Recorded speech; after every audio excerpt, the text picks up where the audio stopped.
Hello बच्चों, तो question है हमारे पास, in the above circuit the current in each resistance is. ठीक है, तो हर एक रेजिस्टेंस में जब मैंने हमारे पास 1 ओम के 3 रेजिस्टेंस है, तो हर एक रेजिस्टेंस में कितना करंट मारा जाएगा हमने ये कैलकुलेट करना है। ठीक है, तो देखो कैसे कैलकुलेट करेंगे। मान लो कि अब देखो यहाँ पे कोई रेजिस्टेंस नहीं है। ठीक है, तो अब करंट कौन ड्रॉ करता है? करंट हमेशा कौन ड्रॉ करेगा सेल से? वो करेगा रेजिस्टर। ठीक है, तो रेजिस्टर यहाँ पे मान लो कि यहाँ करंट आया I1 एंड यहाँ गया I2। ठीक है, अब ये I2 इस जंक्शन पे पहुंचेगा तो फर्दर डिवाइड होगा।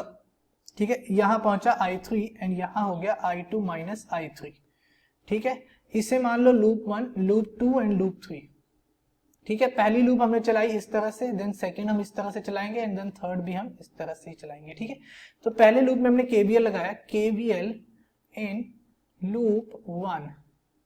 ठीक है, पहले लूप में KVL लगाओ तो ये आएगा I1 देखो +2 -2 इक्वल्स टू 0, यानी कि I1 यहां से कितना आया 0 एम्पियर। ठीक है, I1 कितना आ गया 0 एम्पियर, यानी कि इस ब्रांच में कोई करंट फ्लो नहीं करेगा। ठीक, अब लगाओ KVL इन लूप 2। ठीक है, लूप सेकेंड में KVL लगाओ, ये रहा लूप सेकेंड, ये आ जाएगा +2। ठीक है, प्लस I2 माइनस I3। ठीक है, -2 and minus I1 will be equal to 0। -2 and +2 cancel out, I1 हमारा 0 के इक्वल है, तो यहां से क्या मिला I2 is equal to I3। क्या आया? I2 इक्वल है I3 के। ठीक है, अब नेक्स्ट लूप लगाओ, that is KVL in loop 3।